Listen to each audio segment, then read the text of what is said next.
Hello students, welcome to JEE classes Meerut परिवार। मैं हूं मोनिका पाल और आप मेरे साथ पढ़ रहे हैं इलेक्ट्रिकल इंजीनियरिंग सेकंड। तो जैसा कि स्टूडेंट्स आप सभी जानते हैं, हम प्रेजेंटली चैप्टर 4 पढ़ रहे हैं, जो कि है दिष्ट धारा मशीनें यानी कि डीसी मशीन्स।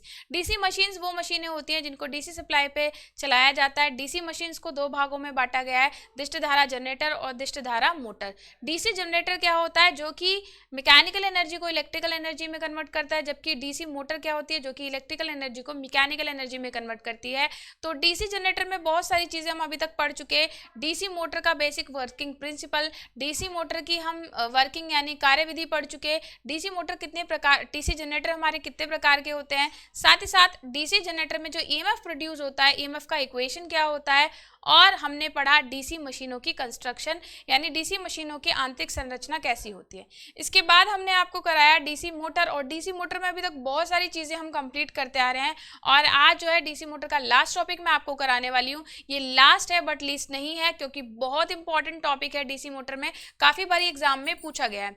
तो डीसी मोटर यानी दिष्ट धारा मोटर में हमने पढ़ा कि दिष्ट धारा मोटर ऐसी मशीनें होती हैं जो कि इलेक्ट्रिकल एनर्जी को मैकेनिकल एनर्जी में कन्वर्ट करती हैं। That means when we provide the DC supply to the DC motor, then it gives torque और फोर्स। यानी हम इसको जब डीसी सप्लाई से जोड़ते हैं तो ये हमें क्या देता है, टॉर्क या फोर्स प्रदान करता है।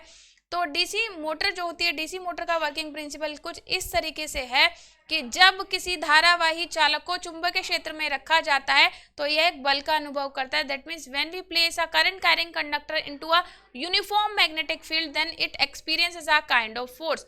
और इस फोर्स का मैग्नीट्यूड यानी बल का परिमाण बराबर होता है आई बी एल साइन थीटा, जहां आई क्या है, चालक में प्रवाहित होने वाली धारा, बी चुंबकीय क्षेत्र का घनत्व, एल हमारी क्या है, चालक की लंबाई, और साइन थीटा क्या है, एंगल, थीटा एंगल क्या है, जो कि चुंबकीय बल रेखा और चालक के बीच बनने वाला कोण है। तो कुल मिला के हमने देखा कि मोटर में हमें बल या आघूर्ण प्राप्त होता है। डीसी मोटर की अगर बात करें वर्किंग की, तो डीसी मोटर में टॉर्क किस तरीके से मिलता है, डीसी मोटर का आर्मेचर किस तरीके से घूमने लगता है, ये भी हमने आपको बताया। और बहुत इंपॉर्टेंट टर्म जो हमारी है, विरोधी विद्युत वाहक बल यानी कि बैक ईएमएफ।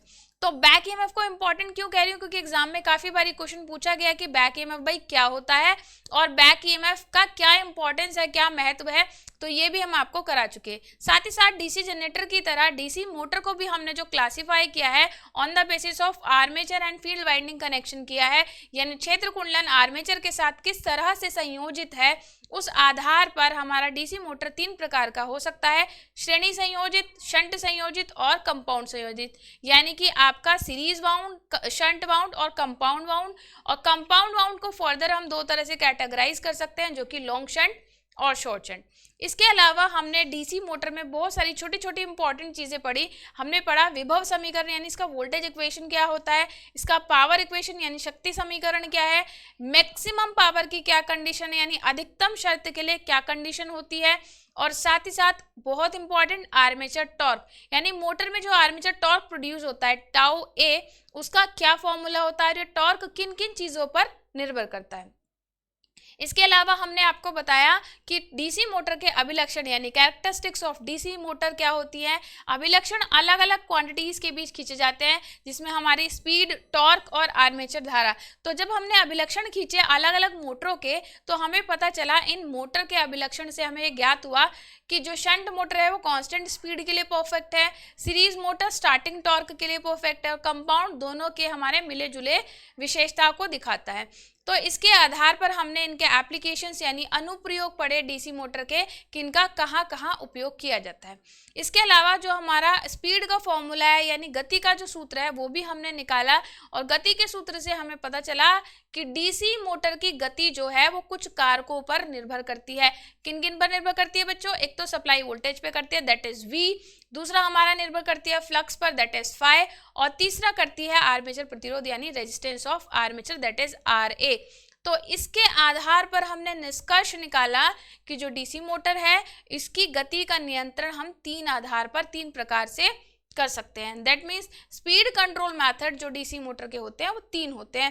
पहला हमने पढ़ा आर्मेचर मेथड, दूसरा फील्ड और फ्लक्स मेथड, और तीसरा है वोल्टेज मेथड। तो ये भी हमने आपको एक्सप्लेन कर दिया था। तो आज जो बच्चों बात करेंगे वो हम बात करेंगे डीसी मोटर स्टार्टर की। तो आज बात कर लेते हैं दिष्ट धारा मोटर स्टार्टर। दिष्ट धारा मोटर स्टार्टर। अब ये दिष्ट धारा मोटर स्टार्टर क्या होते हैं और क्यों इनकी ज़रूरत पड़ती है, इसके बारे में पहले हम डिस्कशन कर लेते हैं। तो डीसी मोटर स्टार्टर क्या होते हैं and what is the need of DC motor starter, सबसे पहले हम यही जानेंगे।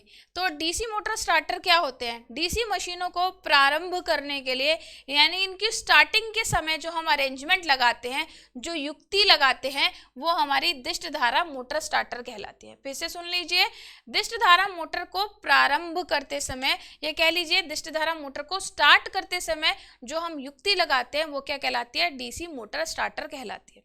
बट अब क्वेश्चन ये बनता है, why it is needed, DC motor starter की जरूरत क्यों पड़ी?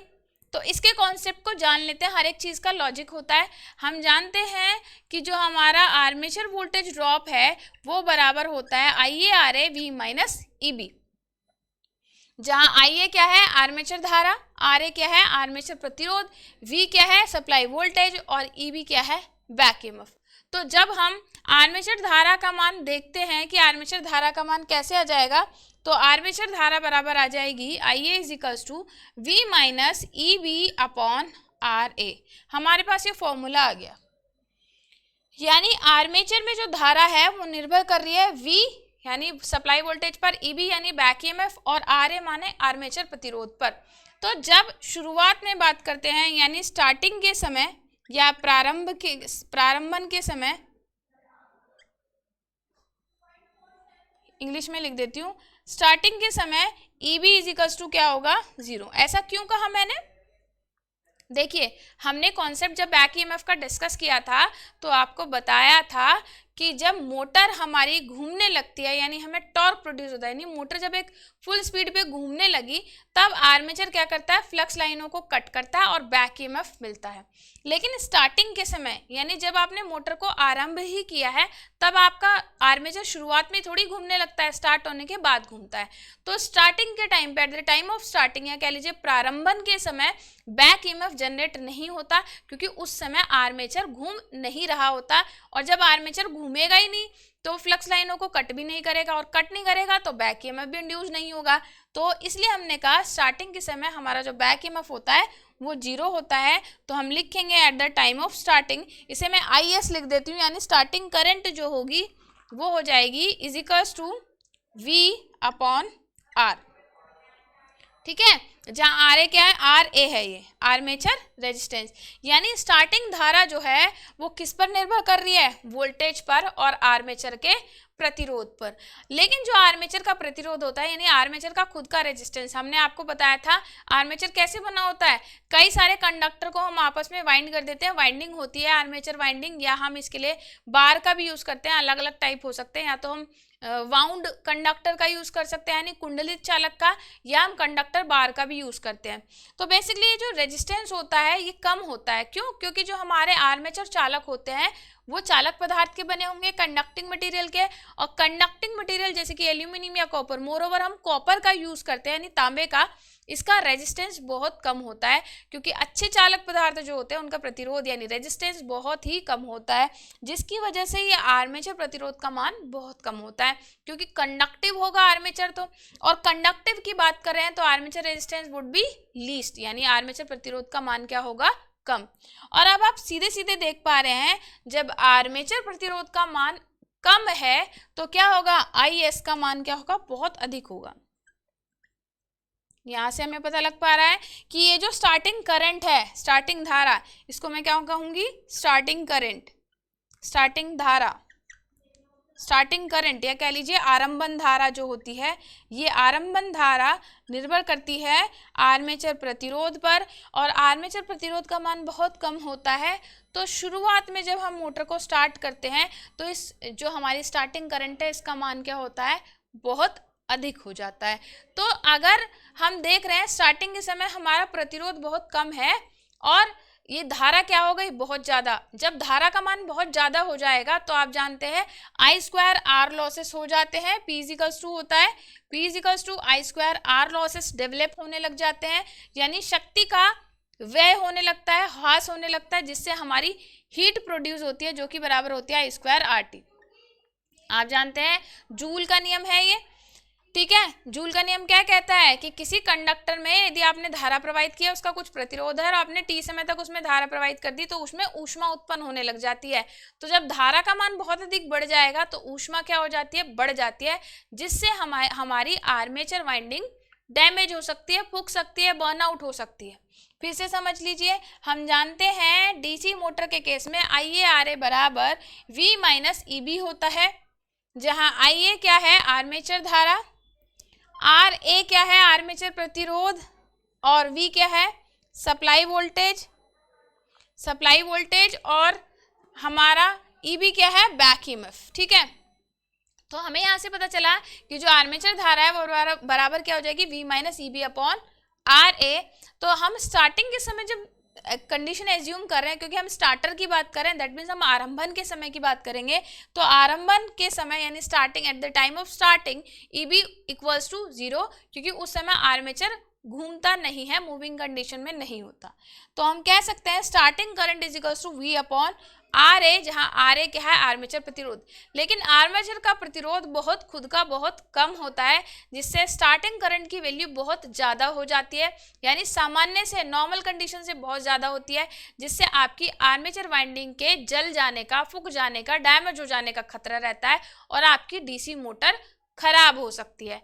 तो इसके लिए ज़रूरी है कि स्टार्टिंग के समय जो आर्मेचर रेजिस्टेंस है उसका मान क्या रहे, ज़्यादा रखा जाए, ताकि आर्मेचर धारा का मान कम रहे। इनवर्सली प्रोपोर्शनल है ना, तो जब आर्मेचर रेजिस्टेंस का मान ज़्यादा होगा तो ये स्टार्टिंग करंट क्या हो जाएगी, कम होगी, और जैसे ही मोटर अपनी नॉर्मल स्पीड पकड़ ले, अपनी सामान्य गति पे आ जाए, तब इस एक्स्ट्रा रेजिस्टेंस जो हम इसके साथ जोड़ेंगे उसको हटा लो और फिर करंट की वैल्यू नॉर्मल हो जाती है। यानी स्टार्टर की सहायता से आप आर्मेचर में अतिरिक्त प्रतिरोध जोड़ देते हैं, एक्स्ट्रा रेजिस्टेंस इसके साथ जोड़ देते हैं, जिससे जो हमारी स्टार्टिंग करंट है यानी आरंभक धारा, उसके मान को आप क्या कर लेते हैं, नियमित कर लेते हैं, और आपकी मोटर के फूक जाने का, जल जाने का डर नहीं रहता। तो इसलिए हमें ज़रूरत पड़ती है स्टार्टर की सहायता से हम आर्मेचर प्रतिरोध के मान में अतिरिक्त प्रतिरोध जोड़ देते हैं, जिससे आर्मेचर प्रतिरोध का मान सामान्य से बढ़ जाता है, और स्टार्टिंग करंट को हम क्या कर सकते हैं, लिमिट कर सकते हैं, सीमित कर सकते हैं। और जैसे ही मोटर आपकी सामान्य गति पर आ जाती है, नॉर्मल स्पीड पर आ जाती है, तो हम क्या कर लेते हैं, आर्मेचर के साथ संयोजित इस अतिरिक्त प्रतिरोध को क्या कर लेते हैं, हटा लेते हैं। ठीक है, तो स्टार्टर की आवश्यकता जो पड़ती है मोटर के प्रोटेक्शन के लिए पड़ती है। तो मोटर को रक्षण प्रदान करने के लिए, किससे, ताकि हमारी वाइंडिंग हाई स्टार्टिंग करंट की वजह से, उच्च प्रारंभन धारा की वजह से आर्मेचर वाइंडिंग ना जल जाए, इसलिए हम स्टार्टर का यूज करते हैं। इसके अलावा स्टार्टर का प्रयोग हम और भी बहुत सारी चीजों के लिए करते हैं, जैसे ओवरलोड प्रोटेक्शन के लिए, है ना, ओपन सर्किट के लिए, यहाँ पर लिख देती हूँ, ओपन सर्किट के लिए, ओपन सर्किट फॉल्ट से प्रोटेक्ट करने के लिए, और साथ साथ हम ओवरलोड प्रोटेक्शन के लिए भी इसे यूज करते हैं। और बताया था टू लिमिट, पहला ही जो बताया, टू लिमिट स्टार्टिंग करंट की वैल्यू को लिमिट करने के लिए भी हम इसका यूज करते हैं। यह है नीड ऑफ स्टार्टर की हमें क्यों आवश्यकता पड़ती है, ये पॉइंट हमारे, इसके तीन जो हमारे मुख्य लाभ हैं, ये कह लीजिए आवश्यकता है, वो है हमारी, पहला स्टार्टिंग करंट यानी आरंभन धारा के मान को रेगुलेट करने के लिए, नियमित करने के लिए, लिमिट करने के लिए, दूसरा ओपन सर्किट फॉल्ट से इसके बचाव के लिए, और तीसरा है ओवरलोड प्रोटेक्शन के लिए, यानी अति धारा या अति भार से बचाव के लिए भी हम इसका यूज करते हैं। नोट कर लीजिए फटाफट, यह है नीड ऑफ स्टार्टर, क्योंकि कई बार क्वेश्चन पूछा गया है दिष्ट धारा मोटर स्टार्टर क्या होते हैं और इनकी क्या आवश्यकता है, इनके बारे में बताइए। तो सबसे पहले आप बताएंगे what is DC motor starter and why it is used, क्या इनका कार्य है, क्यों ये प्रयोग किए जाते हैं। तो डीसी मोटर को स्टार्ट करने के लिए दो हमारे मेनली जो स्टार्टर यूज होते हैं उनके बारे में बात कर लेते हैं। वो है हमारा 3 point starter and 4 point starter. तो दो तरह के डीसी मोटर स्टार्टर जो मेनली यूज होते हैं वो है 3 पॉइंट स्टार्टर, 3 बिंदु स्टार्टर, हमारा 3 बिंदु स्टार्टर, और दूसरा है हमारा 4 पॉइंट स्टार्टर।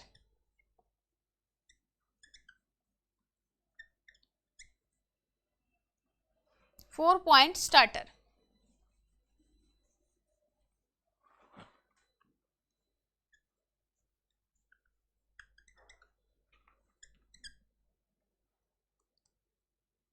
चार बिंदु स्टार्टर। तो बेसिकली ये जो पॉइंट जो दिया गया है कि जो हमारे स्टार्टर है उसके कनेक्शन कहाँ कहाँ किन किन बिंदुओं पे किए गए हैं, इस आधार पर हमने स्टार्टर जो हैं, ये 2 प्रकार के स्टार्टर हैं, ये हम उनकी बात करें जो हमारे मेनली यूज़ होते हैं डीसी मोटर में स्टार्ट करने के लिए। तो डीसी मोटर को स्टार्ट करने के लिए मुख्यतः हमारे जो सबसे ज़्यादा प्रयोग में लाए जाते हैं वो है 3 पॉइंट स्टार्टर और 4 पॉइंट स्टार्टर। 3 पॉइंट स्टार्टर जो होता है, 3 बिंदु स्टार्टर, ये हमारा मोटर के साथ 3 बिंदुओं से जुड़ा होता है, इसलिए इसको 3 पॉइंट स्टार्टर कहते हैं। जबकि जो 4 पॉइंट स्टार्टर है यानी 4 बिंदु स्टार्टर, ये हमारे डीसी मोटर के साथ 4 बिंदुओं पे संयोजित होता है, इसलिए इसको हम 4 बिंदु स्टार्टर कहते हैं। दोनों ही स्टार्टर में, चाहे 3 पॉइंट की बात करें या 4 पॉइंट में बात करें, हम क्या करते हैं, एक्स्ट्रा रेजिस्टेंस आर्मेचर में अतिरिक्त प्रतिरोध संयोजित कर देते हैं, जिसमें क्या करते हैं, कई सारे प्रतिरोध को आपस में श्रेणी में संयोजित कर देते हैं, यानी सीरीज ऑफ रेजिस्टर यूज करते हैं, और इन सीरीज ऑफ रेजिस्टर को हम कनेक्ट कर देते हैं आर्मेचर के साथ। यानी हम क्या करते हैं, ये सीरीज को, जो सीरीज श्रेणी प्रतिरोध है, इनको हम कनेक्ट कर देते हैं अपनी मोटर के साथ। तो स्टार्टिंग में जब हमें बहुत अधिक धारा जब हमारी प्रवाहित होती है, स्टार्टिंग करंट, तो हम क्या करते हैं, अतिरिक्त प्रतिरोध संयोजित कर देते हैं, पूरा का पूरा जो श्रेणी कॉम्बिनेशन, जो सीरीज कॉम्बिनेशन हमने लिया वो जोड़ देते हैं, जिससे धारा का मान रेगुलेट हो जाता है, नियमित हो जाता है, लिमिट हो जाता है। और जैसे ही मोटर अपनी नॉर्मल स्पीड पे आ जाती है तो हम इस अतिरिक्त प्रतिरोध को अपने कनेक्शन से काट देते हैं। तो आप जब एग्जाम में बताएंगे तो एग्जाम में 3 पॉइंट स्टार्टर काफ़ी बार पूछा भी गया है, तो हम 3 पॉइंट स्टार्टर को देख लेते हैं कि 3 पॉइंट स्टार्टर हमारा किस तरीके से देखने में होता है। बहुत इंपॉर्टेंट है, इसके डायग्राम की आपको प्रैक्टिस करनी होगी बनाने के लिए। तो आप देख पा रहे हैं यहाँ पर हमारे R1, R2, R3, R4, R5, यानी 4 प्रतिरोध, 5 प्रतिरोध हैं, R1, R2, R3 and R4 and 5, यानी इन 5 प्रतिरोध को आपस में श्रेणी में जोड़ा गया। आप देख रहे हैं एक आर्क का रूप दे दिया गया, ये आपस में जुड़े हुए हैं और कैसे हैं, सीरीज कनेक्टेड हैं, यानी श्रेणी में संयोजित हैं, और इन पर डिफरेंट कंडीशन मार्क हुई हुई है। आप देख रहे हैं ना, पहली 1, 2, 3, 4, 5 और लास्ट में रन लिखा हुआ है। ठीक है, तो शुरुआत में फर्स्ट कंडीशन का मतलब है कि ऑफ स्थिति, और 5 पे जो हमारा रन लिखा हुआ है यानी मोटर फुल स्पीड प्राप्त कर लेगी। तो 2 स्थितियां होंगी, पहला जब मोटर हमारी शुरुआत में स्टार्ट ही किया आपने यानी आरंभन के समय, और रन का मतलब है जब मोटर ने अपनी फुल स्पीड प्राप्त कर लियो। तो इसके कनेक्शन देख लेते हैं कैसे कैसे किए गए। ये हमने देख लिया, सीरीज कनेक्टेड रेजिस्टेंस है R1 to R5, यानी 5 प्रतिरोध लगे हैं जो कि श्रेणी में संयोजित है। तो आप देख रहे हो R1 के नीचे ठीक बना हुआ है हमारा, R1 को लिखा हुआ है स्टार्टिंग रेजिस्टेंस, यानी आरंभन प्रतिरोध जो है वो हमारा, उसको हमने स्टार्टिंग रेजिस्टेंस या R1 से डिनोट किया। इसमें हमने क्या किया कि जो हमारी एक सॉफ्ट आयरन का पीस लिया हुआ है, और ये सॉफ्ट आयरन का पीस हमारी नो वोल्टेज कॉइल से जुड़ा हुआ है। आप देख रहे हैं ना, ये वर्टिकल एक पाइप की सी शेप में दिखाया है हमने, सॉफ्ट आयरन पीस दिखाया है, और सॉफ्ट आयरन पीस जो है हमारी नो वोल्टेज कॉइल से जुड़ा हुआ होता है, मैग्नेटिकली अटैच होता है, चुंबकीय रूप से जुड़ा होता है। ठीक है, तो यहाँ पर नो वोल्टेज कॉइल दिखाई गई है, यानी कि हमारी ऐसी कॉइल जिसमें आप कह सकते हो नो वोल्टेज कॉइल इसको कहते हैं, हिंदी में विभव रहित कुंडली कहते हैं। और ये विभव रहित कुंडली जो है ये हमारी जुड़ी हुई होती है फील्ड के साथ। ठीक है, तो शुरुआत में आप जैसे ही मोटर को स्टार्ट करते हैं तो हम इस कांटेक्ट को, यानी इस सॉफ्ट आयरन की बार को मूव कराते हैं, इस स्लाइडिंग कांटेक्ट को मूव कराते हैं, तो जो क्या होता है, हमारा पूरा का पूरा जो श्रेणी वाला कॉम्बिनेशन है, सीरीज कॉम्बिनेशन, ये संपर्क में आ जाता है। और चूंकि ये सभी श्रेणी में संयोजित है तो शुरू में क्या हो जाता है, प्रतिरोध का मान बहुत अधिक होता है, और जैसे जैसे मोटर की स्पीड बढ़ने लगती है ये कॉन्टैक्ट हम धीरे धीरे मूव कराते हैं, और रेजिस्टेंस की वैल्यू को हम क्या करते जाते हैं, कम करते जाते हैं। तो जैसे जैसे हम सॉफ्ट आयरन पीस को मूव कराते हैं, कनेक्टेड रेजिस्टेंस का वैल्यू वेरी कर रहा है। आप देख रहे हैं ना, पहले यहाँ पर R1 पे संयोजित था ये, फिर इस पे जाएगा, फिर इस पे बार बार, और लास्ट में रन कंडीशन पे आ जाएगा। स्टार्ट से लेके हम इसे रन तक लेकर गए तो हम देख रहे हैं डिफरेंट वैल्यू ऑफ रेजिस्टेंस हमें मिल रही है। तो हम अलग अलग प्रतिरोध का मान हम क्या कर रहे हैं, वेरी कर रहे हैं। ठीक है, तो हम क्या कर रहे हैं, रेजिस्टेंस का वैल्यू चेंज कर रहे हैं। तो हम R1, R2, R3, R4, R5 इस तरीके से आप देख रहे हैं ना। तो जैसे जैसे ये मूव होती है डिफरेंट पोजीशन पे जाती है, तो आप देख रहे हैं रेजिस्टेंस का मान घटता जा रहा है। भाई पहले इतना प्रतिरोध संयोजित था, अब इतना हो गया, अब इतना, अब इतना, अब इतना। तो क्या कर रहे हैं, जैसे जैसे मूव कर रहा है आर्मेचर रेजिस्टेंस का वैल्यू वेरी कर रहा है। आप साथ ही साथ एक चीज और देख रहे हैं कि ये जो हमारा सॉफ्ट आयरन पीस है ये नो वोल्टेज कॉइल से जुड़ा हुआ है। ये हमें ओपन सर्किट प्रोटेक्शन भी देता है। कैसे कि जब हमारी फील्ड में कोई मोटर को कोई सप्लाई नहीं जा रही होती, यानी ओपन सर्किट फॉल्ट हो गया, तो उस समय जो हमारी नो वोल्टेज कॉइल है ये डीमैग्नेटाइज हो जाएगी, क्योंकि नो वोल्टेज कॉइल में कोई भी करंट फ्लो नहीं होगी। और कोई भी करंट ना फ्लो होने का मतलब है कि जो हमारा ये सॉफ्ट आयरन का पीस है ये इससे अट्रैक्ट नहीं रहेगा और ये ऑफ पोजीशन पे आ जाएगा। सामान्य अवस्था में क्या होता है, जैसे जब हम स्टार्टर के कॉन्टैक्ट को घुमाते हैं तो हमारे फील्ड मोटर का जो फील्ड है उसमें करंट फ्लो हो रही है, और मोटर के फील्ड से हमारी जुड़ी हुई है नो वोल्टेज कॉइल। तो नो वोल्टेज कॉइल सामान्य अवस्था में क्या रहती है, मैग्नेटाइज रहती है, यानी उसमें क्या रहता है, चुंबकन का प्रभाव रहता है, जिसकी वजह से जो सॉफ्ट आयरन का पीस है वो उसकी तरफ अट्रैक्ट होता है और एक ही पोजीशन में बना रहता है। लेकिन जैसे ही ओपन सर्किट फॉल्ट होता है, यानी हमारा खुला परिपथ दोष होता है जिसमें मोटर को सप्लाई मिलनी बंद हो जाती है, तो क्षेत्र कुंडलन में कोई धारा प्रवाहित नहीं होगी। क्षेत्र कुंडलन में कोई धारा प्रवाहित नहीं होगी तो जो आपकी नो वोल्टेज कॉइल है इसमें भी मैग्नेटाइजेशन खत्म हो जाता है, यानी चुंबक का प्रभाव खत्म हो जाता है, और जो आपका ये सॉफ्ट आयरन का पीस है ये ऑफ पोजीशन पे आ जाता है, यानी मोटर को ऑफ कर देता है। क्लियर। साथ ही साथ आप देख रहे हैं इसमें OLC के नाम से एक कनेक्शन दिया हुआ है, कॉइल दिखाई हुई है जो कि है ओवरलोड कॉइल। ओवरलोड कॉइल जो हमें प्रोटेक्शन देती है ये ओवरलोड से प्रोटेक्शन देती है।